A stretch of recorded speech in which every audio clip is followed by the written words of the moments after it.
En el imaginario popular, los cárteles mexicanos de la droga, como las familias de la mafia o las grandes corporaciones, a veces se consideran como organizaciones estables que han durado décadas.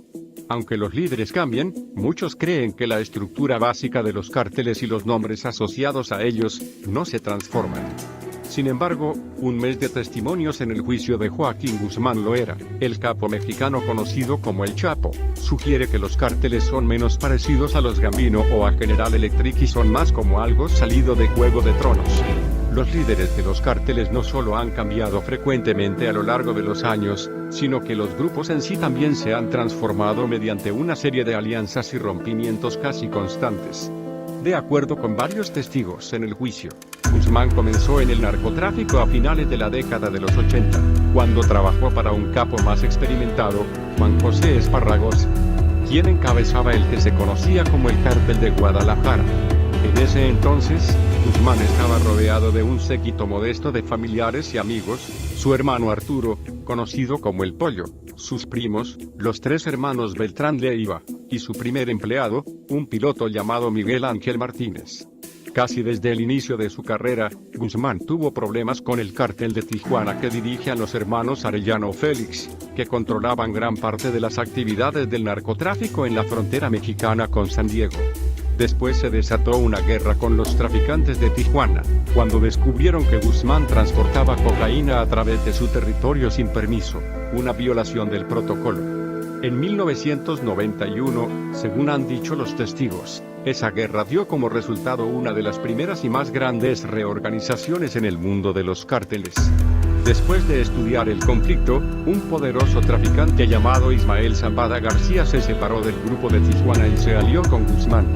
Conocido como El Mayo, Zambada trajo consigo a otro veterano del narcotráfico, Amado Carrillo Fuentes, que en ese entonces dirigía el cártel de Juárez.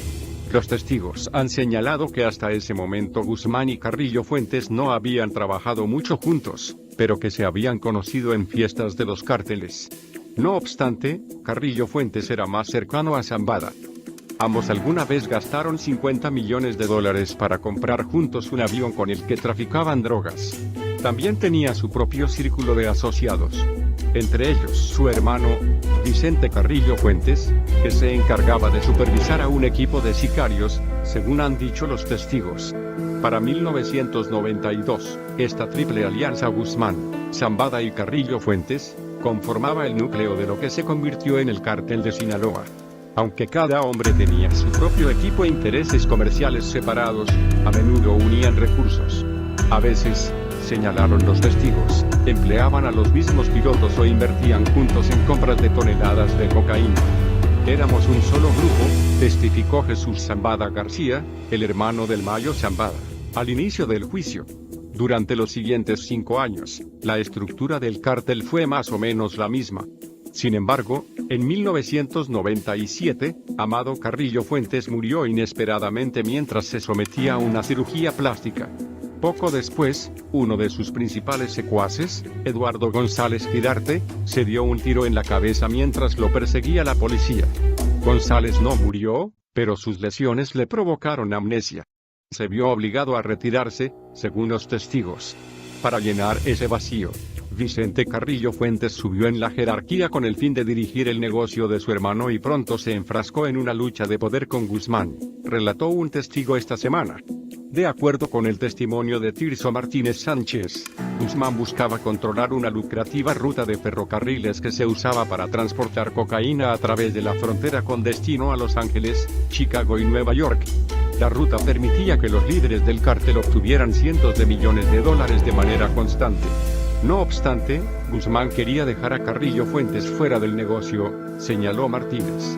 Para complicar el asunto, poco después, Rodolfo, el otro hermano de Carrillo Fuentes, se hizo socio de un cártel rival, los Zetas, que operaba principalmente a lo largo del Golfo de México. Al principio, han dicho los testigos, los Zetas y los traficantes de Sinaloa trabajaron bien juntos.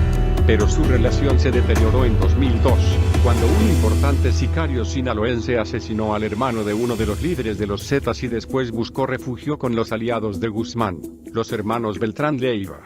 Aunque los Zetas querían al asesino, dijeron los fiscales. Los hermanos Beltrán Leiva se rehusaron a entregarlo.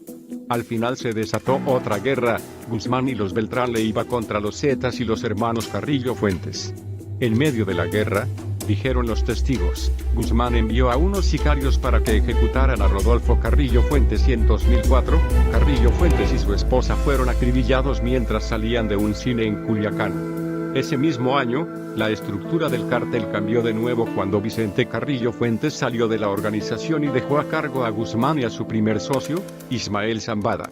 En ese entonces, dijeron los fiscales, los hermanos Beltrán Leiva también subieron de categoría, aunque eso no duró mucho. De hecho, para 2007, Guzmán ya se estaba enfrentando con los hermanos Beltrán Leiva, de acuerdo con Jesús Zambada García.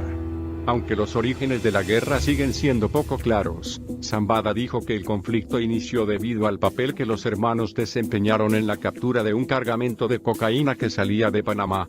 La batalla de Guzmán con los hermanos Beltrán Leiva fue muy violenta, dijo Zambada, y cientos de personas murieron durante esta guerra. Además fue muy complicada. Los Beltrán Leiva, por ejemplo, establecieron una alianza por conveniencia con los Zetas.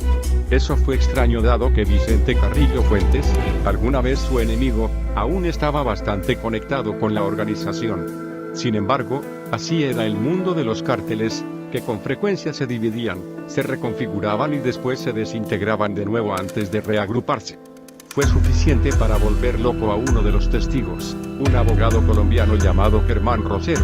Según lo que relató, Rosero había trabajado con Guzmán y sus socios sinaloenses durante casi una década, pero decidió acabar con la relación cuando la batalla con los hermanos Beltrán Leiva comenzó a intensificarse. Desde su punto de vista, las guerras y los cambios constantes eran agotadores y peligrosos. Honestamente, ya no quería trabajar con ellos, les dijo a los miembros del jurado el mes pasado. No quería estar en medio de sus guerras. Más información en el blog del narco.com.